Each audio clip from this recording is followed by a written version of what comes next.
Vamos a iniciar la parte de las fiestas judías. Vamos a tratar de ver las primeras 4. Y vamos a recordar el propósito general de estas fiestas. De este estudio es comprender que las fiestas del Señor, las fiestas de Jehová, tenían el propósito de recordarles al pueblo de Israel cómo Dios había intervenido en sus vidas y les había enriquecido, y al mismo tiempo el revelarles verdades profundas que tipificaban cosas futuras que se cumplirían con la venida del Mesías en su humillación y en su glorificación.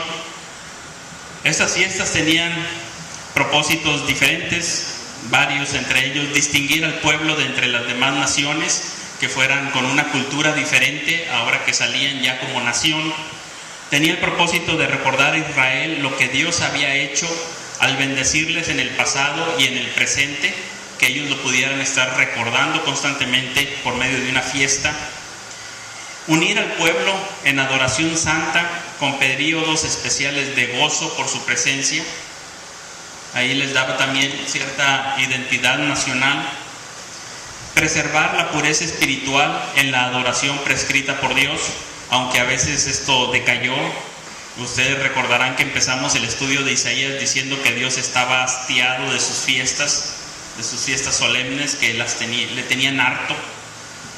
Pero la idea era preservar la pureza espiritual de la adoración a Dios y llevarla en una forma de adoctrinamiento también para los niños, para las siguientes generaciones. Unificar a la familia en culto para que todos sintieran el ser deudores en común.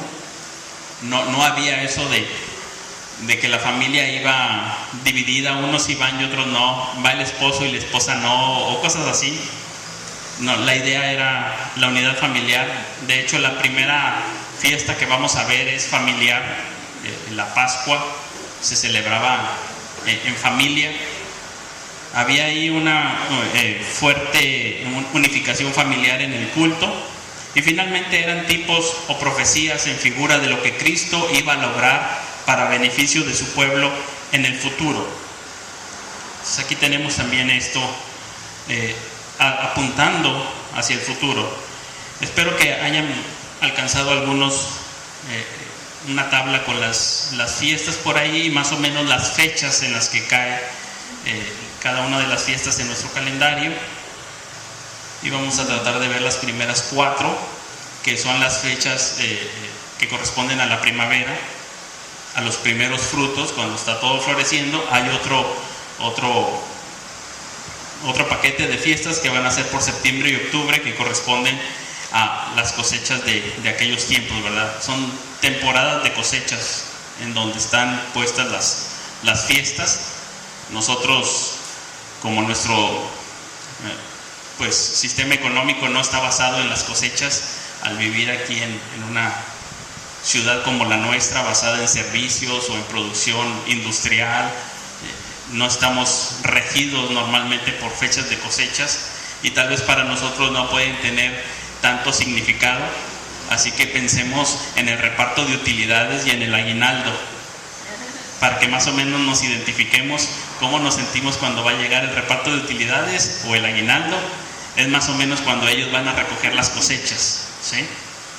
Es ese fervor, esa euforia de decir, bueno, ya trabajé y mira aquí, salió algo, ¿sí? Y ahí festejaban. Era el momento de hacer la celebración. Vamos a Éxodo capítulo 12, la primera fiesta.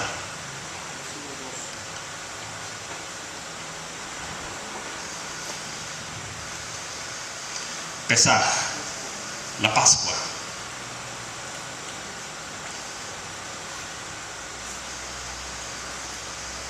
Voy a leer en Éxodo capítulo 12 los primeros versículos. Esto todavía está ocurriendo en Egipto. El pueblo de Israel todavía está en Egipto, y ahí dice: habló Jehová a Moisés y a Aarón en la tierra de Egipto diciendo: este mes os será principio de los meses, para vosotros será este el primero en los meses del año. Bien, la palabra Pesaj significa pasar, aunque hay algún uso que vemos, por ejemplo, en Isaías, capítulo 31:5, que allí la traducción o el uso que le dan es de proteger o amparar. Ya lo vimos cuando pasamos por ese pasaje, cuando Dios está haciendo juicios, pero está hablando del pueblo de Israel y dice: yo extenderé mis alas sobre él y la protegeré, la ampararé, la libraré. Y está usando esta palabra en hebreo, pesaj. Entonces aquí la palabra Pascua puede significar pasar, cuando Dios dice: yo voy a pasar de donde vea la sangre, voy a pasar y no va a venir el juicio, la muerte del primogénito en esa casa. O también puede significar como cubrir, yo los voy a proteger. Cuando pase la muerte, estos están protegidos porque está aquí la sangre, ¿sí? Entonces ahí está la protección para los israelitas. Y les dice aquí el Señor: esta es una fiesta instituida por el Señor, no es una fiesta instituida por hombres. Y les dice: aquí va a ser el inicio del año para ustedes.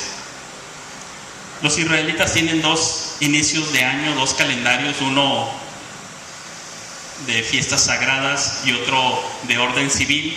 Entonces ellos tienen un inicio de año por allá en octubre y un inicio de año aquí en la Pascua, en la primavera. Entonces ustedes van a escuchar por ahí de repente que es como en octubre el Rosh Hashanah, el inicio de año. Entonces lo van a escuchar por allá. Pero es que tienen dos calendarios. Incluso en la Biblia a veces se pone como el mes primero Abib, que es en este caso, y más adelante lo van a encontrar como Nisan. Entonces no sé si había dos tradiciones de inicio de año, pero aquí lo importante es que el Señor les dice: a partir de aquí todo empieza nuevo. Aquí hay un inicio nuevo. De aquí en adelante van a contar su vida como algo nuevo. Esa es la idea que les está dando. Y les dice: este será el principio de los meses. Es como decir, viene una nueva era. ¿Sí? No sé si ustedes recuerden, no sé, Kung Fu Panda, cuando el pavo real dice: la era del pavo real empieza ahora. Y su secuaz le dice: ahora, pero nada más vas a tener como medio año de año de pavo real, ¿por qué ahora? Es una forma tipológica de decir: de aquí en adelante empieza una nueva era para ustedes los israelitas, una era de libertad, una era como nación. Este será el principio de meses. La palabra mes, Jodesh, en hebreo tiene la misma raíz que Hadesh, que significa nuevo, y es un juego de palabras que está diciendo: de aquí en adelante todo será nuevo para ustedes. Lo viejo va a quedar atrás y ahora ustedes son una nación libre, y lo van a celebrar cada año, que de aquí empezó por obra de Dios algo nuevo.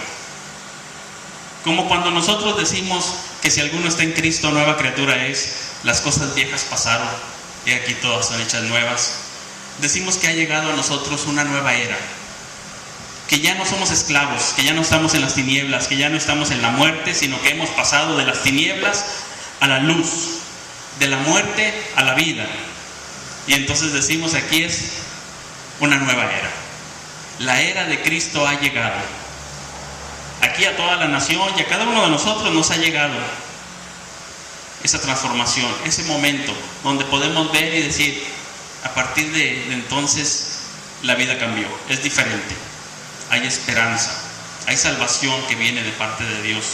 Y aquí empieza diciéndoles: ustedes van a tener aquí, con este mes, el inicio del año. Hablad a toda la congregación de Israel, diciendo: en el 10 de este mes, tómese cada uno un cordero, según las familias de los padres, un cordero por familia. Mas si la familia fuere tan pequeña que no baste para comer el cordero, entonces él y su vecino inmediato a su casa tomará uno, según el número de las personas, conforme al comer de cada hombre, haréis la cuenta sobre el cordero. Ok, aquí está la parte familiar. Notemos que esta es una celebración familiar pero nacional, y tenían que verse todos dentro de ese mismo grupo, como pertenecientes. para decir yo soy de los mismos, esta es mi familia, esta es mi nación, somos de los mismos. Es una forma de identidad. Y ahí están todos incluidos como familia. Si la familia era muy pequeña, entonces iban a invitar al vecino para ponerse de acuerdo y matar un cordero. La idea era que todos comieran, grandes y pequeños, ¿sí? No solamente los adultos o no solamente los varones, sino todos. Ahora esto se puede seguir celebrando a través de los años, dado que no estaba ligado al templo. Hay fiestas ligadas al templo, esta fiesta no. Entonces, como no está ligado al templo, ellos lo pueden celebrar en sus casas, y aún hoy en día la gente judía lo celebra, ¿sí? Una especie de fiesta, y tienen su instructivo sobre cómo celebrarla. Y esta es una de las cosas que ellos guardaron, y no se perdió ni siquiera durante la cautividad, el destierro. El pueblo de Israel quedó sin territorio y seguía manteniendo, porque era algo familiar, podían seguirlo manteniendo casa por casa. Ahora, ¿qué es lo que van a hacer aquí? Van a escoger en el día 10 un cordero. El animal será sin defecto, macho de un año. Lo tomaréis de las ovejas o de las cabras y lo guardaréis hasta el día 14 de este mes, y lo inmolará toda la congregación del pueblo de Israel entre las 2 tardes. Aquí tenemos la referencia a nuestro Señor Jesucristo, como nos dice el apóstol Pedro, que nosotros fuimos rescatados de nuestra vana manera de vivir, no con cosas corruptibles como plata, como oro, sino con la sangre preciosa de un cordero, sin mancha, sin contaminación. Escogían desde el día 10 cuál era el cordero, y ahí lo tenían hasta el día 14. Algunos ven en esto una referencia a que Cristo fue destinado a ser sacrificado desde antes de la fundación del mundo, previo. No fue en ese día, sino que ya previo estaba escogido para ser sacrificado ese día. Otros dicen que esa es una referencia también a la entrada triunfal en Jerusalén, que el Señor Jesucristo entra a Jerusalén y desde días antes ya está como que listo para ser sacrificado, aunque va a llegar su día después, ¿verdad? Ya está separado. Otros ven una referencia a la unción de María, cuando el Señor Jesucristo dice: déjenla, me ha ungido para mi sepultura. Está separado desde antes. No fue apresuradamente en ese día que se eligió, sino que ya estaba anticipado, ¿sí? Hablándonos de Cristo perfecto, inocente, sin mancha, destinado desde antes para ser sacrificado por nosotros. Y luego lo tomarán la sangre y la pondrán en los postes, en el dintel de las casas en que lo han de comer. Aquí es una palabra también que se va a repetir en todo este pasaje, que es comer. Todos comen. Es la forma de participar, como cuando el Señor Jesucristo dijo: tomad, comed, esto es mi cuerpo. El hecho de comer es el hecho de participar, de tener parte con Él. Es el hecho de ejercer esa voluntad de decir: sí, confío en ti, creo en ti, como. Aquí se va a repetir comer, y dice: aquella noche lo van a comer entre las 2 tardes. Esa mitad de mes, ahí toca luna llena, y es más o menos en ese tiempo, antes de que salga la luna, ellos ya tienen que tener todo listo en el sacrificio de la tarde, que es como fue sacrificado Cristo, en el sacrificio de la tarde, y listos para comer. Toman la sangre, y dice, versículo 8: y aquella noche comerán la carne asada al fuego, y panes sin levadura, con hierbas amargas lo comerán. Ninguna cosa comeréis de él cruda, ni cocida en agua, sino asada al fuego, su cabeza con sus pies y sus entrañas. Ninguna cosa dejaréis de él hasta la mañana, y lo que quedare hasta la mañana lo quemaréis en el fuego. Y ahí está la indicación, haciendo referencia a que se distingue de las demás naciones que pueden hacer algún caldo o la carne cruda. Aquí no, aquí es totalmente asada, haciendo una referencia al fuego de la aflicción, a la aflicción de Cristo que vendría muchos siglos después, pero está ahí hablando de una carne bien cocida. Y dice, la van a comer de esta manera: ceñidos vuestros lomos, vuestro calzado en vuestros pies, vuestro bordón en vuestra mano, y lo comeréis apresuradamente. Es la Pascua de Jehová. La Pascua de Dios se comía de una manera en que ellos pareciera que ya iban a salir, y ya iban a salir al amanecer. Esta es una cena que se hacía más noche de lo acostumbrado y se quedaban ahí, pero como que ya esperando la mañana. Esperando la mañana, ya no se querían distraer en nada, de manera que decían, los panes no vamos a darle tiempo a leudarse. Panes sin levadura, es casi como una galleta, como el pan árabe, como más aplastado, ¿sí? Y no le iban a dar tiempo de ponerse esponjosito ni nada de eso.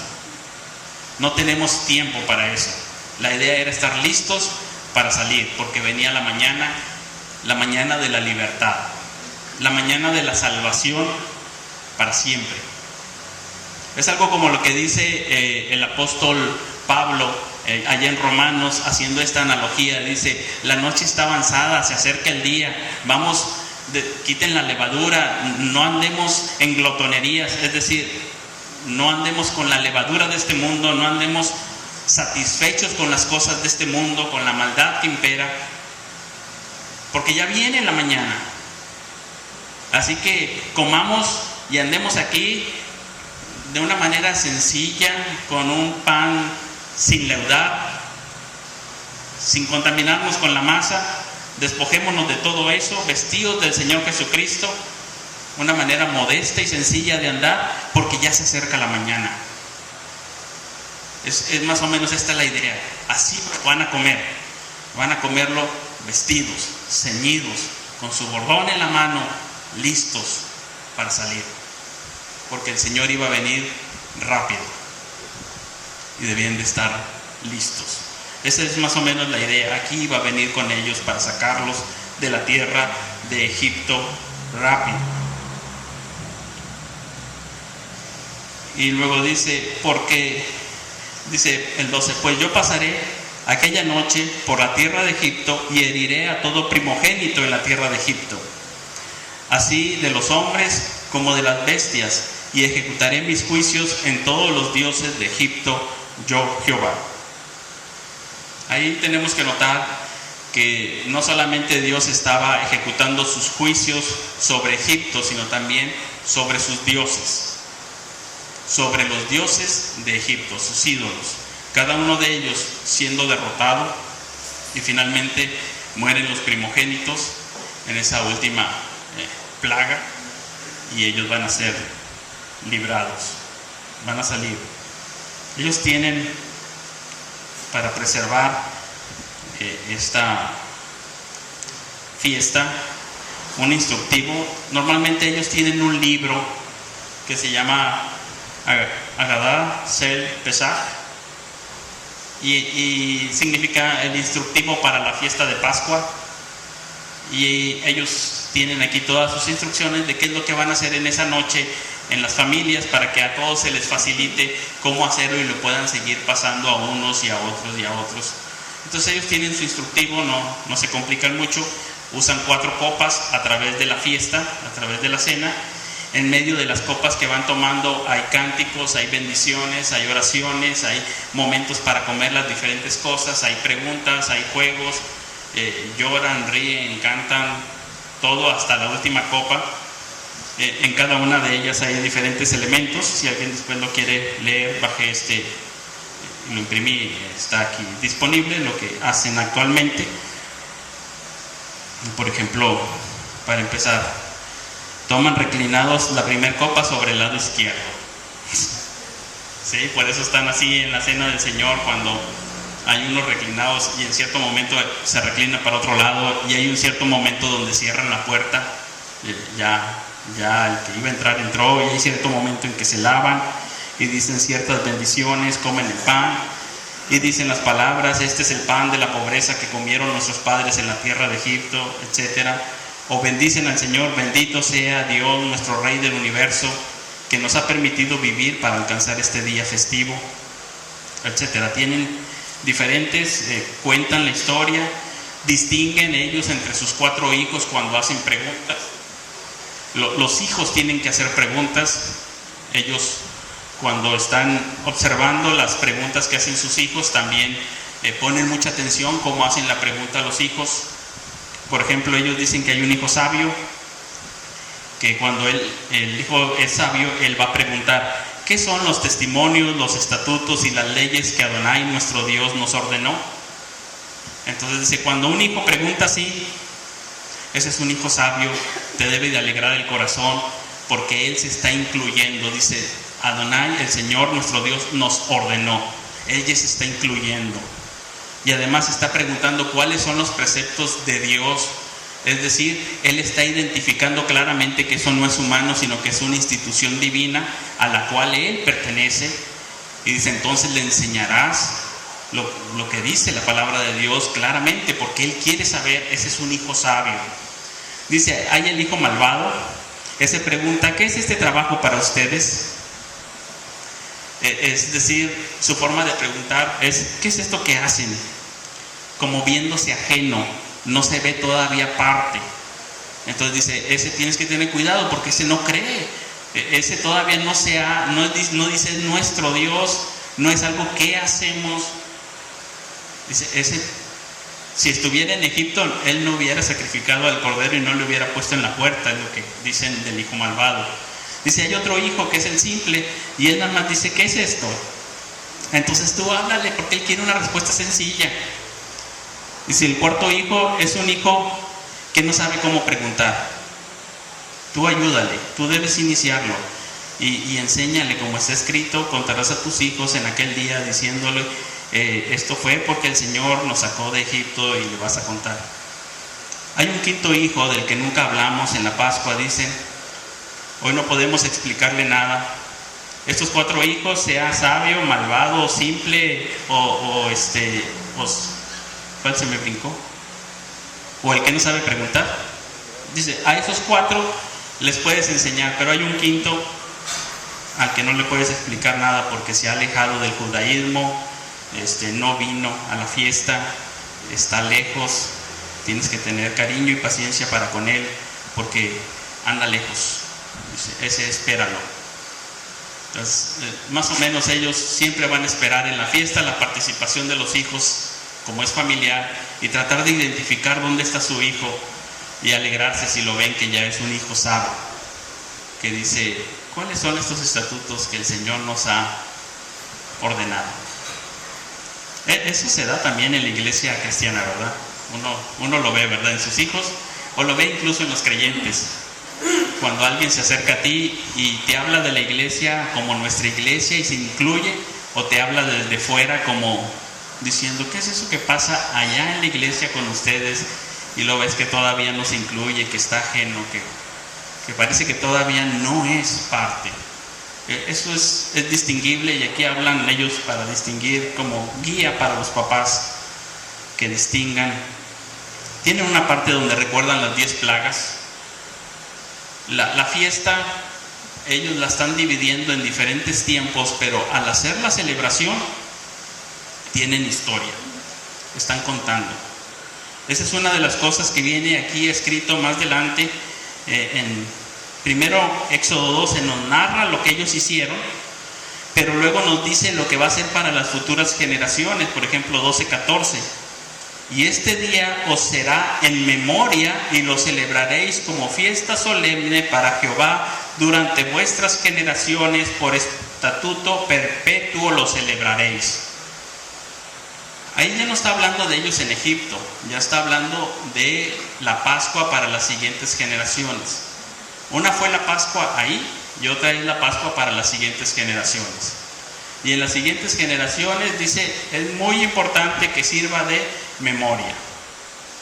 Siempre en toda la palabra de Dios vamos a ver que Tener memoria o recordar es asociado con ser fieles a Dios.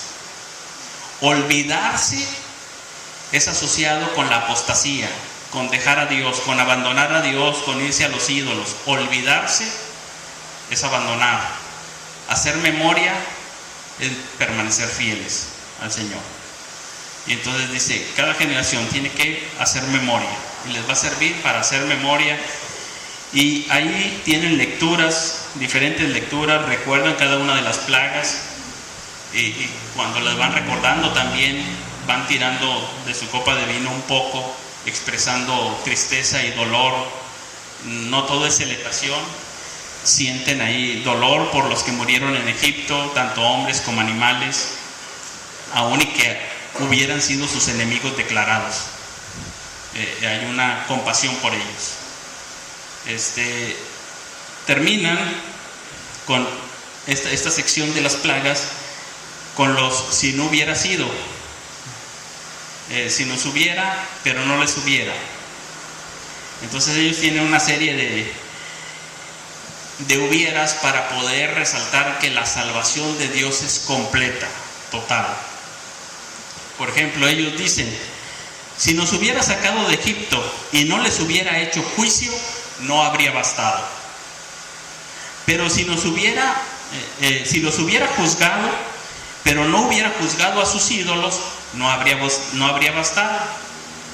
Pero si hubiera juzgado a sus ídolos, pero no hubiera matado a sus primogénitos, no hubiera bastado.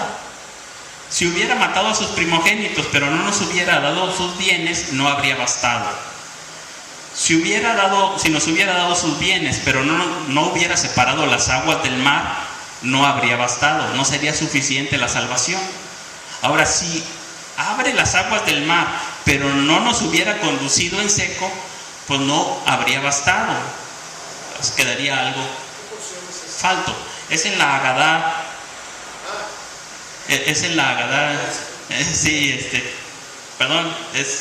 Se los dejo como quiera para que lo vean cómo es que celebran hoy. Hoy están diciendo en cada una de estas partes, si nos saca de Egipto y nos lleva al desierto, pero no nos da pan, pues no sirvió de nada. Ahora, si nos llevó y nos dio pan, pero no nos metió a la tierra prometida, pues no sirvió de nada. Pero si nos dio pan y nos metió a la tierra prometida, pero no nos dio un gobierno, pues no sirvió de nada. Entonces, cada una de las partes, lo que ellos están diciendo en esta celebración, cuando celebran la Pascua, es la salvación de Dios fue completa. Si no hubiera servido de nada. ¿Sí?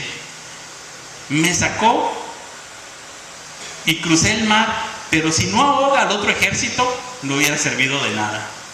Tenía que ahogarlos. Pero ya que nos sacó, si no nos lleva al Sinaí, no hubiera servido de nada. Y si ya estamos en el Sinaí, si no me da sus leyes, no hubiera servido de nada. Y si no me hubiera dado el pan, y si no me hubiera llevado con la nube, y si no me hubiera introducido, y si no me hubiera dado un reino, no hubiera servido de nada. Y si no hubiera tenido un templo para adorar al Señor. La idea es de que la salvación de Dios es completa. Algo así como lo que el apóstol Pablo nos dirá en Romanos 8, a los que antes predestinó, a estos también justificó. Y a los que justificó, dice, bueno, los adoptó, los justificó, a esos también glorificó. Y dice, es todo completo, porque si nada más los predestina, pero no los justifica, no sirve de nada. O si los justifica, pero no los glorifica, no sirve de nada. Sin embargo, la salvación del Señor es completa de inicio a fin y provee todo lo necesario para esta vida y para la eternidad. Y nos ha provisto de todo lo necesario para la vida piadosa también. De otra manera, su salvación no hubiera servido. Y es lo que están resaltando ellos. La salvación del Señor es total. Cuando recordamos la Pascua, recordamos que su salvación es plena. No hay que agregarle nada. Lo que Él ha hecho es perfecto. Y me ha provisto de todo lo necesario para mi vida cristiana también en plenitud. Me ha dado su Santo Espíritu también. Me ha dado su iglesia donde yo pueda vivir. De otra manera, sucumbiría en el camino. No estaría garantizado. Él es el que me ha provisto, me ha protegido, me ha sustentado, y mi vida está escondida con Cristo en Dios. Y cuando Cristo, nuestra vida, se manifieste, entonces nosotros también seremos manifestados con Él en gloria. Toman la segunda copa. Estoy en la Agadá. Toman la tercera copa, hacen sus bendiciones. Hay cantos también, como cuando cantan el himno, el Señor Jesucristo participando de estas partes, ¿sí? Toda la ceremonia la podemos ver después ilustrada con el Señor Jesucristo en Juan 13 al 17, en todo lo que hacen cuando comen, le lava los pies, hay lavamientos, hay comida, hay palabras.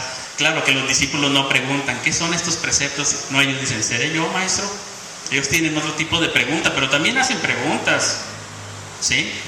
Y también hay un momento en que se cierra la puerta, y también hay un momento en que salen y cantan un himno y se van al huerto. La última copa, cuando la toman,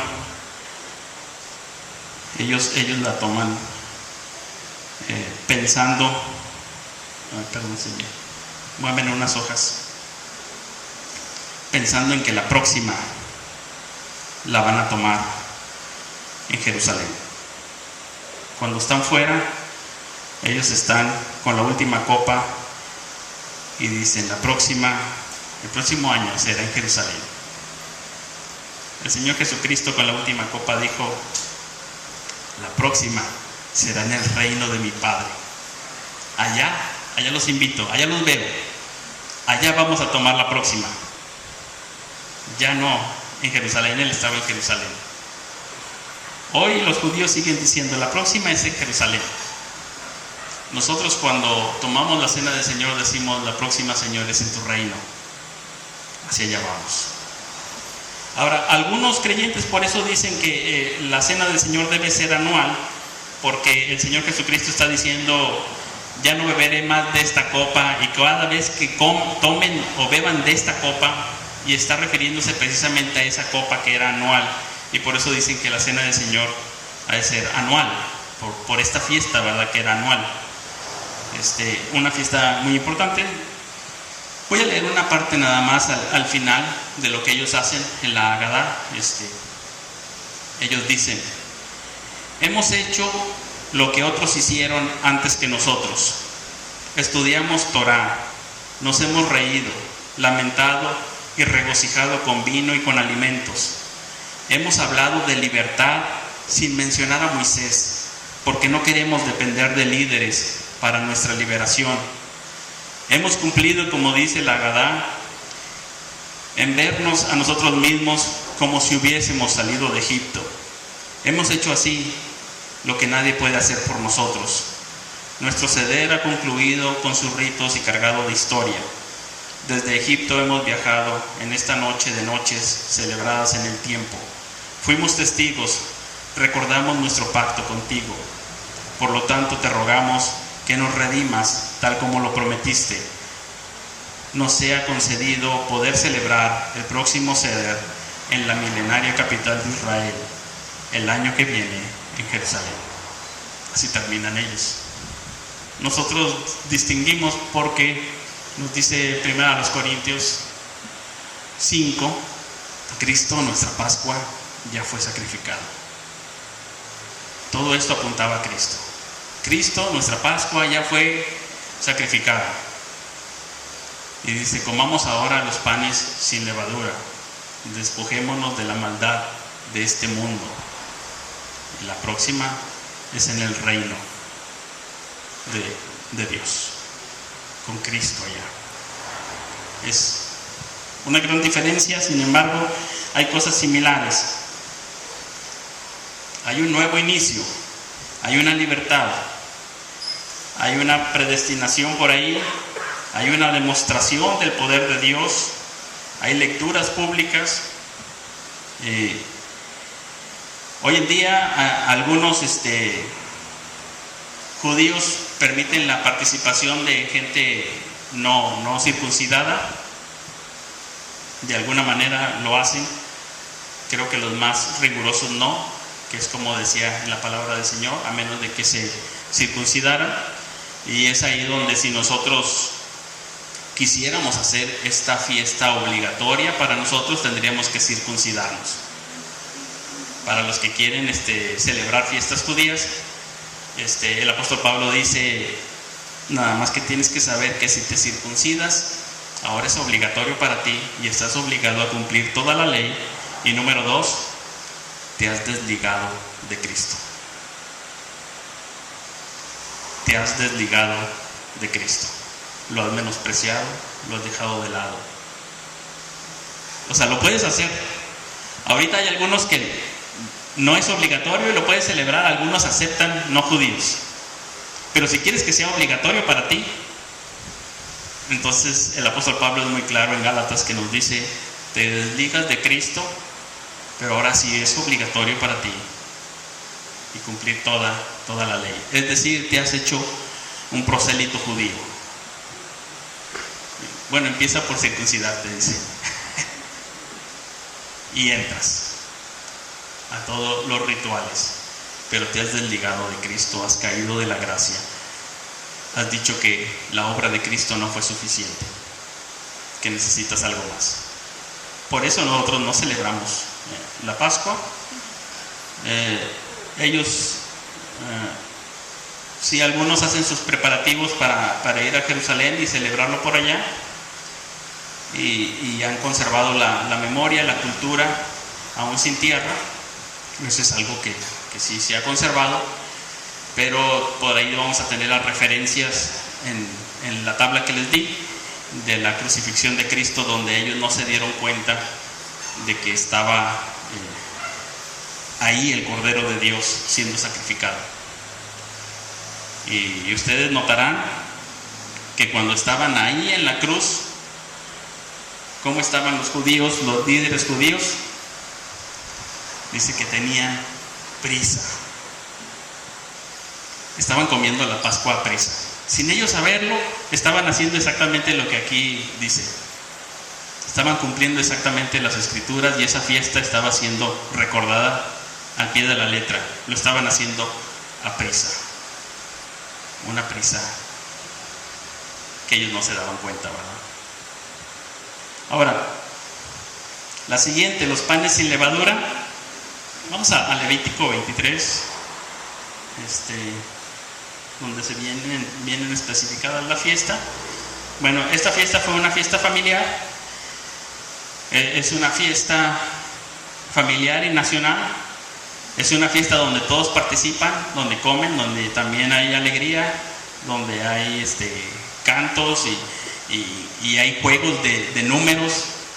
Por ejemplo, ellos hacen jueguitos con los hijos. ¿Quién sabe uno? Y el hijo tiene que responder a alguno de ellos. Uno, Dios es uno y no hay otro. Ok, uno es nuestro Dios. ¿Quién sabe dos? Y entonces ya ellos tienen que repetir. Entonces uno dice, dos.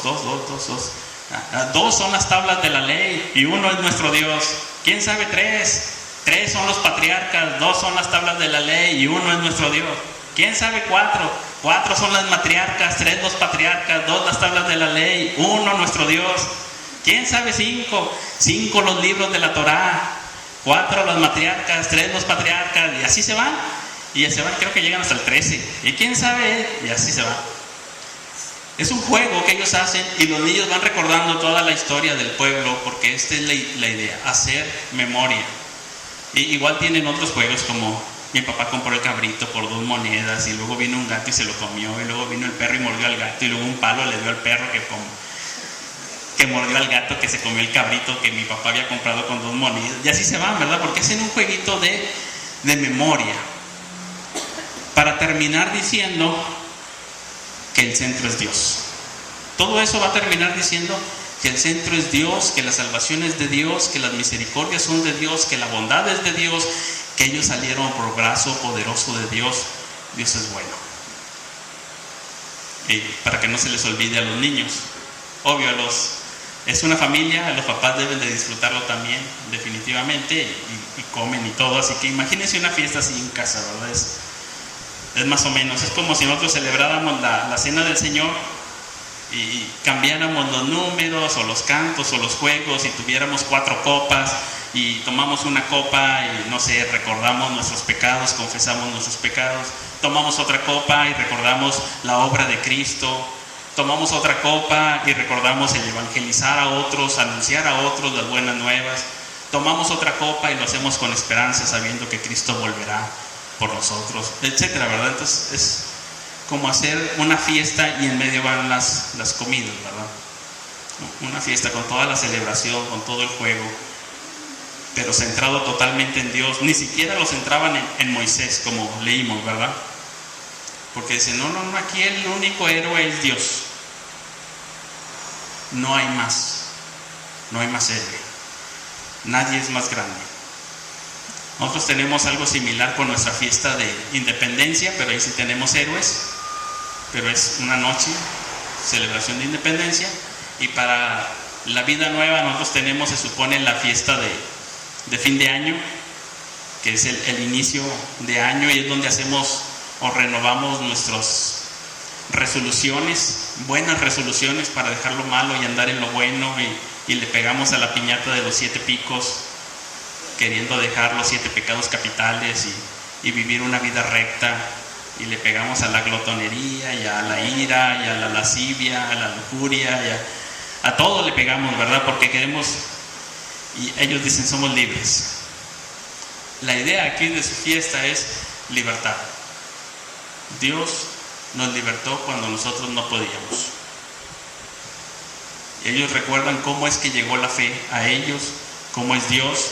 Hablábamos de que las fiestas van a ayudarnos a ver cómo es el orden en el mundo, quién es Dios, quién soy yo, quiénes son los demás, y nos ubica, ¿verdad? Nos da una cosmovisión. ¿Quién es Dios? Cuando celebran la Pascua, un niño ve y dice, ¿quién es Dios? Dios es el Salvador, el poderoso. Pues cómo no, me vas a contar si para abrir el mar es el Salvador, es el poderoso. Las plagas son golpes, la palabra significa golpe o azote, son azotes, son golpes de la mano de Dios, ¿sí? Entonces dice, Dios, ¿quién es? El Salvador, el poderoso, el fuerte, el valiente, el temible. Eso les da la cosmovisión para la vida, ¿sí? Pero también se ubica en ellos, ¿quiénes somos nosotros? La congregación de los primogénitos somos nosotros, ¿verdad? Ahí se salvaron los primogénitos y en el Nuevo Testamento se nos llama a nosotros como iglesia que hemos venido a formar parte de la congregación de los primogénitos, de los salvados por el Señor, de los que han sido objeto de la misericordia del Señor y por pura gracia no han muerto, sino que fueron cubiertos por Él, por su sangre.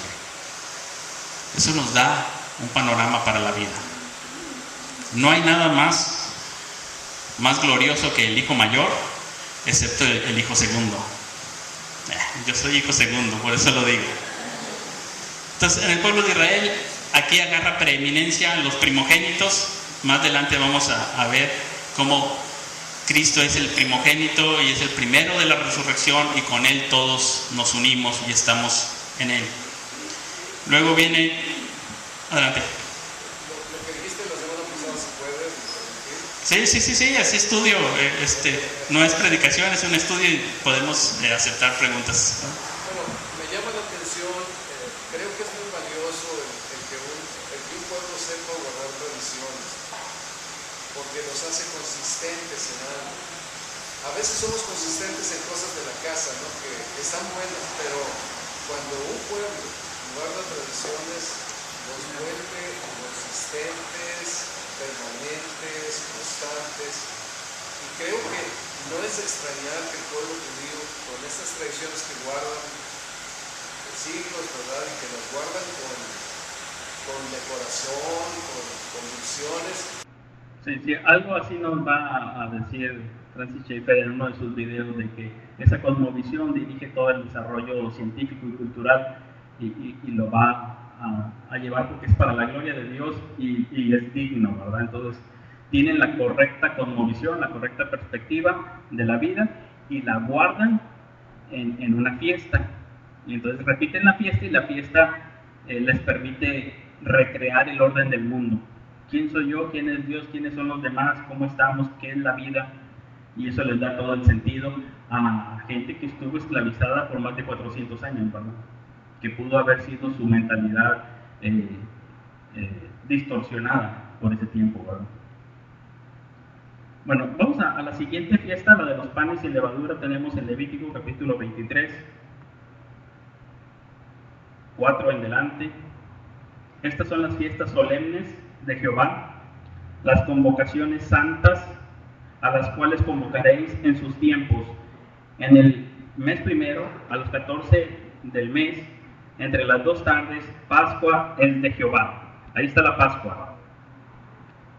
Y dice, a los 15 días de este mes es la fiesta solemne de los panes sin levadura a Jehová. 7 días comeréis panes sin levadura. Y ahí dice que es tiempo de reposo. Esta es la idea en los panes sin levadura. La principal es la prisa. Y la prisa es la prisa por salir, por dejar la esclavitud. Y por eso no lo dejaban a que leudara. Pero esa prisa por salir nos está hablando también, después vamos a ver en otros pasajes, de santidad. De que viven en este mundo, pero conscientes de que van a salir y por lo tanto dejan algunas cosas que después lo van a tipificar con la levadura, como la maldad, ¿verdad? Nosotros tenemos ahí también al Señor Jesucristo que dice, no se contaminen con la levadura de los fariseos, que viene siendo la avaricia, el deseo de las cosas de este mundo. Están conformados a sus deseos y ahí tienen su corazón, ¿verdad? En las cosas de este mundo. Bueno, aquí hay prisa, no están fijos, sino que están esperando la gloriosa mañana. Y entonces no se entretienen, sino que viven como extranjeros y peregrinos. Es lo que va a decir también el apóstol Pedro. Alguien que come los panes sin levadura, y entonces había en esos días que sacar toda la levadura de sus casas, que no hubiera nada para comer el pan. Y nuevamente esto nos está hablando de Cristo, como de nuestro pan de vida sin maldad, sin levadura. No hizo maldad, ni hubo engaño en su boca. Nada. Ni siquiera cuando le maldecían respondía con maldición. Ni siquiera ahí, sino que encomendaba la causa a Dios. Ni siquiera en esos momentos más críticos hubo en él rencor. Así, ni un granito, ni una pizca de levadura, nada. Ni siquiera en los momentos más críticos. Y esa es la idea de los panes sin levadura. De tan aprisa, voy tan aprisa en este mundo que ni chance tengo de andarme enredando en los asuntos de esta vida, le dice el apóstol Pablo a Timoteo. Ninguno que milita se enreda en los asuntos de esta vida con tal de agradar a aquel que lo tomó por soldado. Va por esta vida y no hace tesoros, no lo atrapan. Su corazón no se cargó con los afanes de este siglo. Quedó libre. Esa es la teoría. Esa es la teoría. ¿Sí? La práctica debe de ir hacia allá. Y ahí hay una fiesta de sacar toda la levadura y durante 7 días comerlo. La otra implicación es el poder saber que Dios es el sustentador, aún en las situaciones difíciles, aún en el tiempo en que salieron de Egipto, aún en los momentos que no hay gran abundancia, Dios sigue siendo el sustentador. Ahí el hombre aprendió que no solo de pan vivirá el hombre, sino de toda palabra que sale de la boca de Dios, que hay algo más que solamente el pan, que es la vida espiritual que viene de Dios, de su palabra. Entonces, este pan sin levadura también les lleva a ellos a pensar que fue el primer pan que comieron ya estando en el desierto y que eso sirvió de sustento de parte de Dios. Un sustento que no era el manjar más lujoso, no era comida de un rey, de un palacio, pero sustentaba la vida. y esa es la gratitud en los tiempos de estrechez y el reconocimiento de la provisión del Señor en todo momento. Y así es nuestro Señor Jesucristo también sustentando nuestras vidas a todo momento. En el desierto o no en el desierto, ahí está el Señor, sustentando. La siguiente fiesta es la de las primicias. Aquí tenemos que van pasando los días que empezaron con la Pascua, todo esto es la primavera, y empiezan a venir los primeros frutos. Más o menos esto es el tiempo como cuando se escribe el libro de Ruth, y van y reciben estas cosechas.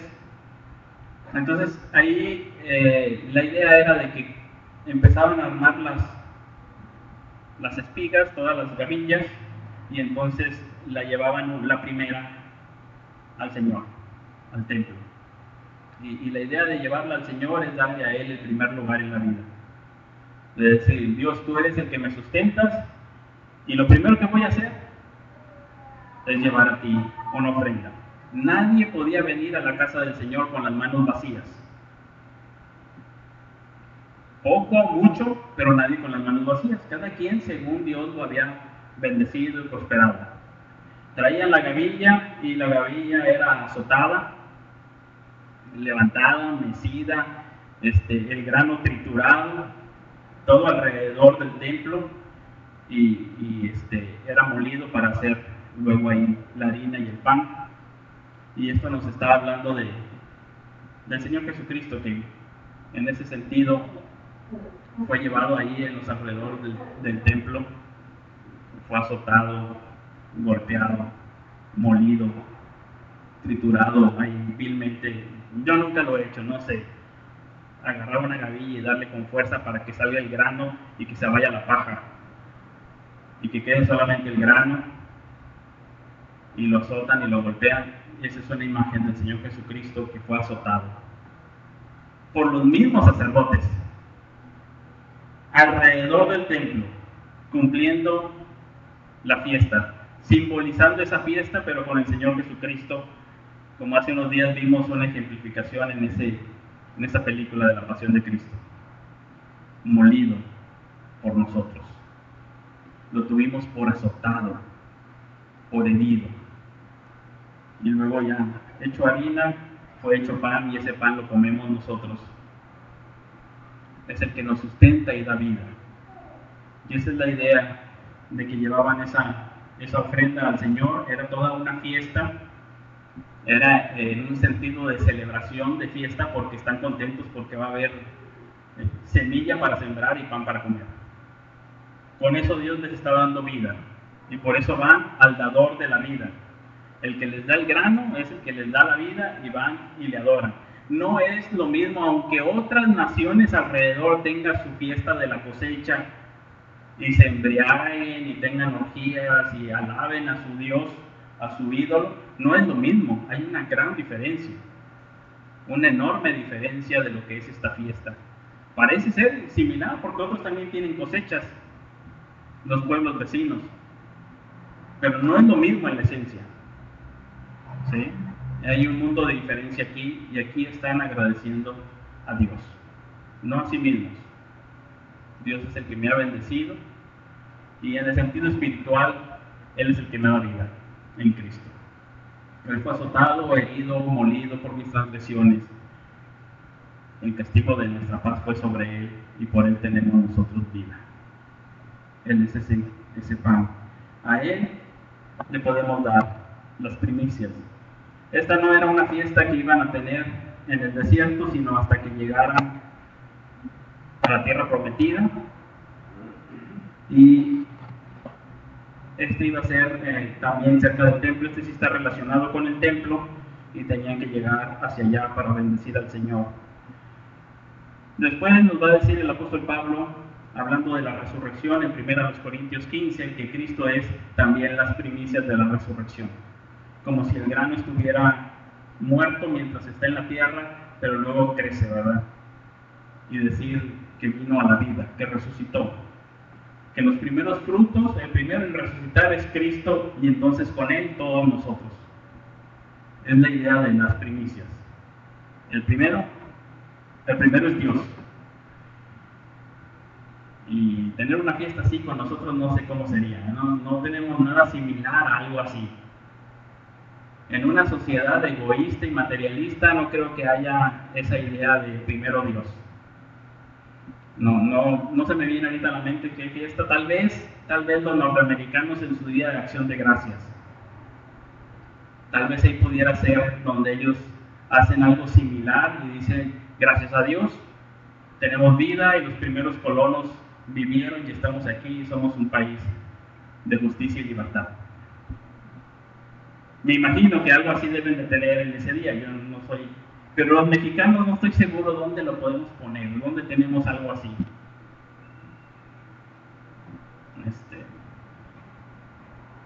Uno que digas, esta es la fiesta del primero Dios.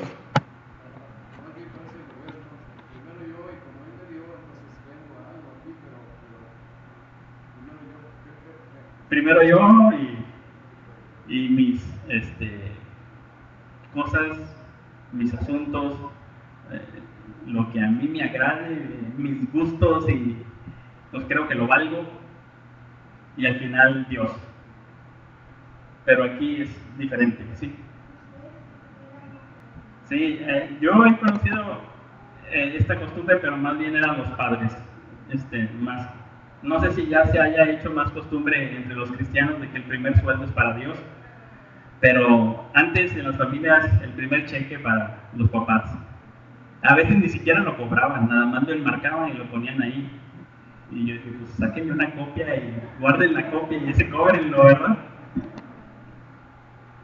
Pero es una forma de agradecer a los padres, ¿verdad? Todo el trabajo, todo el esfuerzo, la educación, todo el cuidado, hasta terminar y luego ya empezar la vida laboral y poder los padres decir, bueno, ya, que se abra camino en la vida, que siga adelante. Es una forma de gratitud. Entonces, si es primero a Dios, sería bueno. Ahí sería como que un punto, ¿verdad? Bueno. A lo mejor pudiéramos considerar la reunión de la iglesia, donde todos como su pueblo decimos primero Dios. Entonces tenemos una reunión cada semana, al inicio de la semana, para decir primero Dios. Todos unidos con ese propósito de primero Dios. Sí, ese es el se supone que el inicio de la semana con la reunión en la mañana es como que estamos iniciando la semana con las primeras horas para Dios. Esa es la idea. Bueno, ellos tenían aquí el de las primicias, y luego viene Pentecostés, que todavía viene a seguir con otra cosecha. Estos eran los primeros frutos, lo que salía, pero luego venía una cosecha más grande. A los primeros frutos también tenía que celebrarse. Una manera en que no se iba al templo, pero se celebraba, era no cosechando todo. Porque uno puede decir, bueno, estos son los primeros frutos, recojo todo hasta el último rincón, porque quién sabe si venga la siguiente cosecha. Mejor ahorita acaparo todo, lo guardo, por si no viene la siguiente cosecha o viene menor. Y la idea no era así, la idea era no recoger todo, sino que dejar para los pobres, los huérfanos, las viudas que pudieran recoger, y es donde Ruth sale a recoger. Tiren por ahí. Son los primeros frutos, dejen caer algunas espigas, porque esta mujer va a recoger para ella y para su suegra. ¿Sí? Entonces ahí es también una forma de decir primero Dios, es hacer misericordia, tener compasión de otros. Es una forma de decir primero Dios. No sé si ustedes recuerdan cuando va el profeta, perdón, estaba aquí moviéndole. Me queda lo último para un poquito de aceite, un poquito de harina, iba a hacer un pan para mí, para mi hijo, y ya, morirnos. Y el profeta le dice, sí, dame primero a mí, haz como dices, pero dame primero a mí. Ahora, y hay profetas de buen comer. Imagínense aquel varón de Dios. Uno puede decir, qué abusivo, y luego si no le alcanza a ella. Las primicias es honrar a Dios también confiando en que así como vinieron los primeros frutos, vendrán los siguientes. ¿Y saben que de aquella harina siguió saliendo y de aquella vasija de aceite siguió saliendo y que no se acabó. Todo el tiempo que ahí estuvo el profeta, estuvo la bendición del Señor. Las primicias es decirle a Dios, mira Dios, esto es para ti, tú primero, adelante, todo lo que quieras, porque yo confío en que tu bendición es suficiente para todo lo que vendrá de aquí en delante. Eso es honrar a Dios. Y era una fiesta, no era sufriendo, no era con dolor, era una fiesta, con regocijo, porque Dios ama al dador alegre. Tenemos después la fiesta de Pentecostés, que también tiene que ver con la cosecha, una cosecha más adelante con frutos. Honra a Dios con los siguientes frutos, la cosecha del Señor. Ahí se presentaban también 2 panes y sacrificios. 2 panes delante del Señor de aquella cosecha. Panes que se iban a comer los sacerdotes, ¿verdad? Que también comían. ¿Sí? Y que decía, oye, ¿cómo? Yo voy a llevarle primero los panes a ellos y ya después nosotros. Se presentaban 2 panes y 7 sacrificios, etc. Cada quien de acuerdo a como el Señor les había bendecido. Pero Pentecostés era otra fiesta donde todos venían señalados en los tiempos, 50 días o la fiesta de las semanas, y también ahí es la cosecha para el Señor, que finalmente en ese tiempo viene la primera gran cosecha de creyentes en la iglesia, con 3,000 convertidos, y después vienen otros 5,000. Una gran cosecha para el Señor. Como el Señor dijo, alcen los ojos, miren los campos, ya están listos para la cosecha del Señor. Y se cumple en la fiesta de las cosechas. Era simbólico, pero muy ilustrativo para decir que el Señor ha sembrado y que el Señor es el que hace crecer y hace germinar la vida espiritual también. Y Él da su Santo Espíritu y viene toda esa cosecha de almas, no por Pedro o por los apóstoles, no por Juan, no, por Dios. Dios, porque nos va a decir el apóstol Pablo, pues, ¿qué es Pedro? ¿Qué es Apolos? ¿Qué es Pablo? El que está haciendo la obra es Dios ahí en medio. Y está levantando una gran cosecha. Y de ahí se arranca el tiempo de la cosecha, el tiempo de Pentecostés. Una cosecha que honra al Señor, que le bendice. Y hoy nosotros no celebramos precisamente algo así, no tenemos aquí cosechas, pero podemos celebrar cuando tengamos la entrega de utilidades, o cuando tengamos el aguinaldo, o cuando tengamos nuestros sueldos en nuestro sistema económico moderno, y poder decir, Señor, tú eres aquel a quien quiero honrar con las primicias de mis bienes, con las cosechas, pero también le podemos honrar llevando a cabo su labor, su trabajo, sembrando, cosechando. Uno riega, otro siembra, pero el crecimiento lo da Dios en la parte que nos toque. Nos ha tocado campos ya muy sembrados, ya muy trabajados. No somos los que hemos soportado el calor del sol todo el día. Entramos a la hora 1:10, y lo que nos toca trabajar, trabajémoslo para el Señor. Tal vez nos toca trabajar nada más la última hora. Somos los jornaleros de la última hora. Echarle ganas. Entramos a la última hora, venimos frescos. A entrarle con ganas. Más de los que somos de 40 años para abajo. Con todo el empuje, con todas las ganas, con todo el fervor y la pasión, y decirle, Señor, esto es para ti. Quiero celebrar las cosechas tuyas. Aquí estoy. Sembrar aquí, sembrar allá, sembrar más allá. Regar y regar y regar y servir para tu reino, para que se levante una gran cosecha. Yo no puedo bajar la mirada y solamente ver aquí en corto. El Espíritu Santo se sigue moviendo hoy en día y está obrando en esta ciudad, en medio nuestro. Y tal vez algunos hasta serán misioneros a otras partes. No lo sabemos. Pero esta iglesia está hoy aquí porque alguien trabajó, Y el Evangelio llegó a nosotros porque otra generación la trabajó y dijo, Señor, quiero trabajar para ti. Y trabajar en el campo para la cosecha, pues lleva su trabajo, ¿verdad? Y a veces irá andando y llorando el que lleva la preciosa semilla, pero vendrá con regocijo, viendo el fruto del Señor. Él es el que está obrando. Nosotros somos labranza de Dios, somos el campo de Dios, y Dios sigue trabajando. Así que pongámoslo en nuestro corazón, que el Santo Espíritu de Dios nos ayude, nos guíe, nos use como a Él le plazca, según los dones que Él nos ha concedido, para que podamos también nosotros llevar a cabo su bendita labor y decir, aquí estoy a tus campos, listo para trabajar. Y era una fiesta, no con tristeza, no era un sufrir. Estas eran fiestas, yo no sé si han visto fiestas judías, eran fiestonas, fiestas alegres, y ahí estaban para fiestas, ¿sí?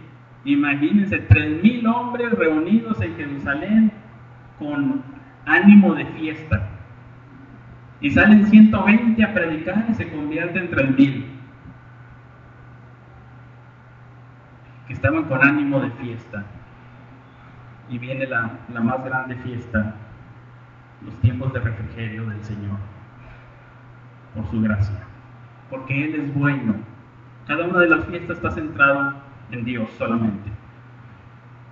Ahora nosotros no celebramos las fiestas como están aquí, pero podemos ver las enseñanzas que hay ahí, ¿sí? No sé si haya comentarios, preguntas, no quiero extenderme más. Y veremos las siguientes fiestas que tienen por ahí, las del otoño, en la siguiente sesión, si el Señor lo permite. Y luego ya le damos, tal vez una fiesta de Pentecostés para nosotros sería como cuando celebramos el aniversario de la iglesia, ¿verdad? Que damos gracias al Señor porque Él es bueno y Él va haciendo su labor en medio de cada uno de nosotros. Yo creo que algo así sería. Sí, bueno, tenemos varios detalles. Una gran fiesta siempre tenía la centralidad en Dios, porque siempre el judío ha considerado que Dios es un Dios de gozo, de celebración, que sabe disfrutar las buenas cosas, y cuando las creó dijo que era bueno en gran manera, todo era bueno, y entonces para tener una gran fiesta necesita primero estar centrado en Dios. Sí, era la primera. La segunda que siempre vamos a encontrar es la comida. La comida no solamente personal, sino compartida. Siempre va a haber comida, y comida en abundancia para compartir a aquel que no tiene comida, o que no la pudo preparar por cualquier causa, o que está de paso. Siempre va a haber comida. En todas las fiestas va a haber alguien comiendo. Y a veces hasta se repite, comida, y regalar comida. Como cuando nosotros a veces hacemos esto, ¿no? Que te manda la vecina tamales, la otra tamales, y ya tienes tamales de diferentes sabores. Ellos es lo que hacían, regalar comida a todos, porque al comer ellos estaban disfrutando de este mundo material, pero al mismo tiempo agradeciendo en el sentido espiritual la bondad de Dios. Es como probar la bondad de Dios hecha tamal a la mexicana, ¿verdad? Entonces, siempre va a haber la centralidad en Dios, siempre va a haber comida, siempre va a haber música en diferentes estilos, porque también hay unas que tienen unos momentos tristes de arrepentimiento, donde piden a Dios misericordia, perdón de pecados, que se acuerden de ellos y les consuele. Pero sí tienen música. Esos son elementos normales. Y sí, es que con la comida y la música se daba toda esta parte, y siempre tienen lectura. No son fiestas sin contenido, todas tienen lectura. Las tienen bien marcadas. Ahorita no las recuerdo todas, pero por ejemplo en el tiempo de las primicias se lee Ruth, además de la porción que toca de la Torá. En el tiempo de los tabernáculos se lee Eclesiastés, además de la porción que toca de la Torá. Todas las fiestas tienen lectura. No va la persona sin nada de contenido como para poder reflexionar sobre lo que está sucediendo. Tiene una sustancia que les permite reflexionar. Entonces, podemos considerarlo para nuestras fiestas, ¿sí? Comida y bebida, centralidad en Dios, lectura de la palabra que nos haga enfocarnos en lo que está sucediendo, ¿sí? Y un compartir música y compartir con otros, ¿verdad?, que están alrededor. Esos son elementos básicos. Hay risa y hay lloro, y como les dije ahorita, la Pascua, que es de la más importante de las fiestas, tiene jueguitos con los niños y chistes, digamos, canciones más, aunque termina con unos salmos cantados. Salmo 118 en delante, por ahí cantaban esos. 113 al 118. ¿Sí? Entonces sí tienen eso que empieza, que el Señor, aunque habita en las alturas, se digna mirar hacia el cielo y la tierra y levanta al pobre del muladar y al menesteroso, y ellos se ven como pobres, como menesterosos, como esclavos en Egipto, y dice: Dios se dignó a agacharse y sacarnos de ahí y sentarnos como príncipes a su mesa. Entonces, a partir de ahí empiezan a cantar del 113 al 118 esos himnos al cierre de la Pascua. Alguien ha dicho que comamos la cena del Señor como si Cristo hubiera muerto ayer, como si hubiera ascendido hoy, como si viniera mañana. Algo así está, ¿verdad? Sí. Entonces, de una manera donde estemos involucrados existencialmente y no como ajenos. No como ajenos, y sí había historia, tenía que haber contenido histórico. El recordar es fidelidad, el olvidar es apostasía. El que olvida ha dejado al Señor. Se olvidaron de mí por largos días. Lamentablemente vamos a leer en la Biblia que las fiestas las olvidaron innumerables días. Y cuando las reactivaron se hizo aquello un comercio, cueva de ladrones, algo terrible, ¿verdad? Algo pervertido ya en aquellas fiestas. Y que es muy común que pueda venir a nuestros días, y que por eso veamos siempre las fiestas con cierto recelo como cristianos también, porque tenemos ojos y vemos las cosas que no se deben de hacer, y vemos cómo se desvirtúa la religión, y por eso queremos desechar totalmente la religión institucionalizada, y no debe ser así. ¿Sí? No debe ser esto. Hay que hacer un cambio, una reforma, pero no desechar. Ahora, como se hace mal uso de esta fiesta, la quitamos completamente, y esta y aquella y así, y empezamos a quedarnos ya sin ni siquiera ir a adorar al Señor con otros, sin poder adorar al Señor. ¿Sí? Bueno, aquí tenían un propósito muy grande en la adoración, y también el adoctrinamiento para los nuevos niños, los nuevos jóvenes. Iban viendo, no solamente escuchaban la enseñanza, sino también la comían, la bebían, la bailaban, la cantaban, todo. Integralmente iban entrando en estas fiestas. Bueno, vamos a orar para concluir aquí el día de hoy. Muchas gracias por su paciencia. Dios, gracias te damos porque tú eres bueno. Porque, Señor, tú eres el que nos has salvado, nos has librado de la esclavitud, del pecado, de la muerte. Señor, tú nos has dado vida en Jesucristo. Por su sangre hemos sido reconciliados contigo. Hemos sido justificados. Y, Señor, hemos sido ricamente bendecidos por ti. Hoy, Señor, disfrutamos de la vida. Disfrutamos de nuestras relaciones unos con otros. Disfrutamos de tu vida, del trabajo, Señor, que tú nos das, porque tú eres bueno. Disfrutamos con la mujer de nuestra juventud, porque tú eres bueno. Señor, disfrutamos de nuestros hijos, porque tú eres bueno. Señor, disfrutamos de los bienes de este mundo, en sobriedad, en honestidad delante de ti, sin que nos roben el corazón, porque tú eres bueno. Señor, porque grande es tu misericordia. Señor, podemos hoy ver la vida con esperanza. levantar los ojos hacia adelante sabiendo que tú vienes pronto, tener esperanza en medio de esta sociedad, porque tú eres bueno. Señor, muchas gracias porque tú eres grande y excelso, habitas en las alturas, y Señor, en Jesucristo te has humillado, y nos has visto y nos has atraído hacia ti, Señor. Muchas gracias, bendito seas. Te agradecemos, Dios de toda gracia, de toda misericordia, Dios de toda esperanza, tus grandes bondades mostradas en Jesucristo. Señor, te necesitamos, ayúdanos a honrarte en todo, a glorificarte, a vivir para ti.